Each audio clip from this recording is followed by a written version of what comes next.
ځکه حدیث مبارک کې راځي نبی علیہ الصلوۃ والسلام فرمایي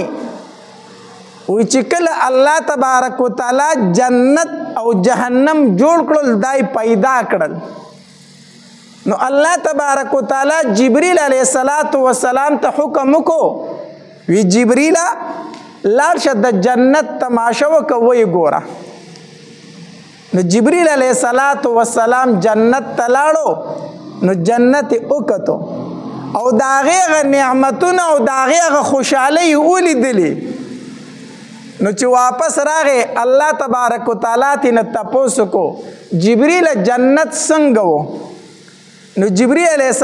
السلام فرمایل وی الله تدې جنت متعلق چې چاته خبر ورسېدو نو هغه بخامخا دې جنت لپاره تیارې کړي ته ځان را رسي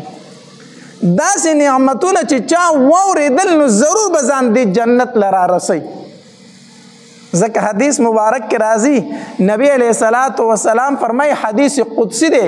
الله تبارک وتعالی فرمایي وای د مؤمن د پاره چې ما په جنت کې کم نعمتونه تیار کړي دي تر اوسه پورې سترګو لیدلې نه دي غوږونو اورېدلې نه دي او د یو انسان په تصور کې د هغې خیال هم نشي راتلی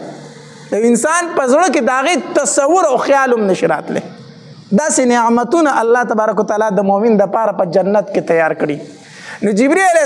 السلام فرمایلو الله دا کم نعمتونه چې په جنت کې دي کم انسان چې د دې نعمتونو نه خبر شونه ضرور به دې جنت ته ځان را رسي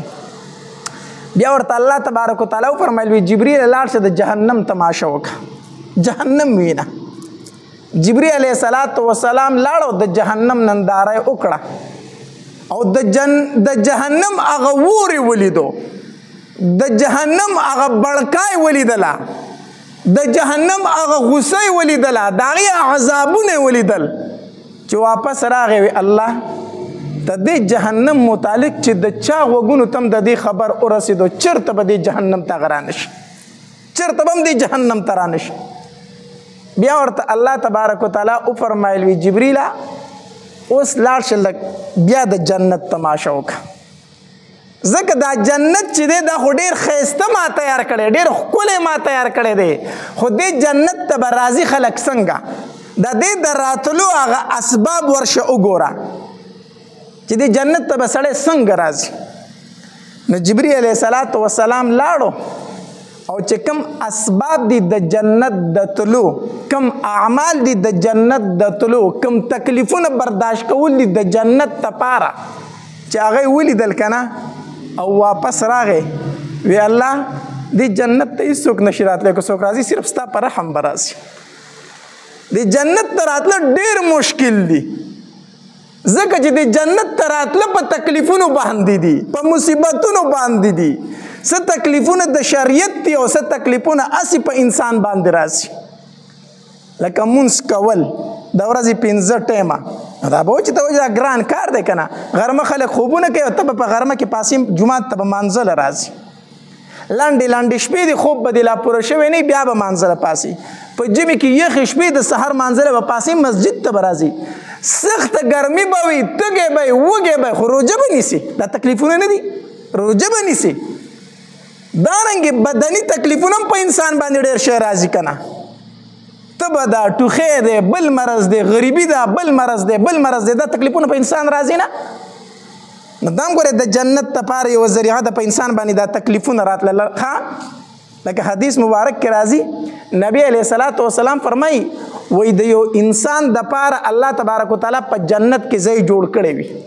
دی د جنت دپاره پیدا کړی وي خو دی په خپل عمل باندې دغې ځای ته نشي رسېدی الله دله یو مقام مقرر کړی په جنت کې خو د ده عمل داسې دی چې دی هغې ته په دې عمل باندې ځانو نشي رسولی نو وی الله تبارک وتعالی په ده باندې تکلیفونه راولي مصیبتونه پې راولي نو په هغې تکلیفونو او مصیبتونو سره الله د ده نه ګناهونه ختم کړي او د ده درجې پې اوچتې کړي د دې درجې پې څه کړي اوچتې کړي نو الله په دې تکلیفونو سره دغې ځای ته ورسوي خو دا کم تکلیفونه او کم مصیبتونه دي چې کله په انسان باندې مصیبت راغی تکلیف پې راغی د په دغې ټایم کې بدې ردې نه ویلې د الله ناشکري نه کوله بس وی الله دا غریبی هم ستا د طرف نه ده، بس الله دا مصیبت هم ستا د طرف نه دی. الله دا مصیبت راله په شفا باندې بدل کا، الله دا غریبی راله په مالداري باندې بدل کا. نو په دنیا کې به تکلیفونه راځي، ځکه په جنت کې دی مسلمان له الله یو ځای جوړ کړی، یو مقام جوړ کړی، دی هغې ځای ته رسېدی نه شي. الله په ده باندې بیماري راولي، بل تکلیف راولي، دی پې صبر وکړي، د هغې صبر د وجې نه الله تبارک وتعالی د ده درجې اوچتې کړي او ګناهونه ترې ختم کړي، ګناهونه ترې څه کړي؟ ختم کړي. روایات کې خو راځي چې د انسان په لاس کې غنه لاړه شي، غنه که نه، په دې ورته هم الله اجر ورکوي، په دې ورته هم الله اجر ورکوي چې ده ته یو تکلیف میلاو شو. نو کله چې جبرئیل علیه السلام هغه مصیبتونه وکتل، هغه تکلیفونه وکتل چې دا تکلیفونه به برداشت کوي، هله به جنت ته ځي. ځکه حدیث مبارک کې راځي وایي جنت الله په تکلیفونو باندې پټ کړی دی.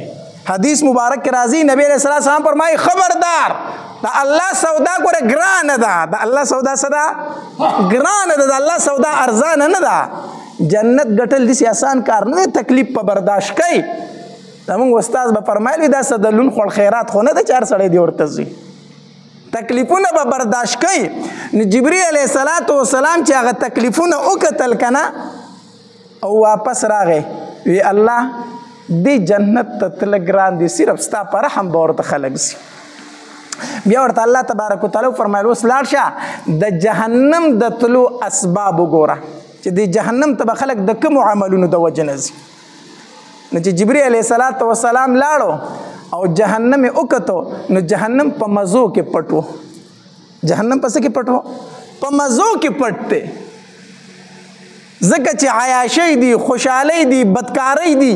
غلا ده، زنا ده، بل عمل دی، بل عمل دی، ټولې خوشحالۍ. ګناه خو د هر انسان زړه غواړي که نه؟ د هر انسان زړه ګناه غواړي، خو ځان به د ګناه نه بچ کړي. نو چې ستا زړه سمني او هغه کوي، خپله مرضي کوي او ځان خوشحالۍ په دنیا کې، نو چېرته به ځې؟ جهنم ته به ځې که نه؟ نو جهنم تش په خوشحالو کې پټ شوی و. نو چې جبرئیل علیه السلام واپس راغی، وی الله دې جهنم نه ځان ساتل ډېر ګران دي، دې نه ځان ساتل ډېر زیات ګران دي، ورنه اکثر خلک هم دې جهنم له راځي، دې جهنم ته به داخلېږي. الله ته دې وجې نه په دین اسلام کې به تکلیفونه برداشت کوي. دا تکلیفونه ستا د اوچتوالي دپاره دي، ستا د ګناهونو د ختمولو دپاره دي. حدیث مبارک کې راځي نبی علیه السلام فرمایي وایي د ټولو نه زیات تکلیفونه الله تبارک وتعالی په دنیا کې پیغمبرانو ته ورکړي دي، پیغمبرانو ته یې ورکړي. او بیا چې پیغمبر ته څوک څومره زیات نږدې وي دومره به پې تکلیفونه زیات راځي. څومره چې پیغمبر ته څوک نږدې دی دومره به په هغه باندې څه وي؟ تکلیف زیات وي. الله نو تکلیفونه به راځي، مصیبتونه به راځي. بعضې خلک داسې که نه مونږ ته ټلیفون وکړي وایي مولي صاحب چې مونځ اودس مې نه کوه، ښه بېکاره ګرځېدم نو هر کار مې سم و، اوس مې وظیفې شروع کړی، مونځ اودس مې شروع کړی، یو کار مې هم سمې نه خوري. داسې وایي پکې اکثر خلک که نه، وظیفې هم کوم، مونځونه هم کوم، او نور فاسقان فاجران دي د هغې کار په بره روان دی او زما هغه په ښکته را روان دی. نو زه ورته وایم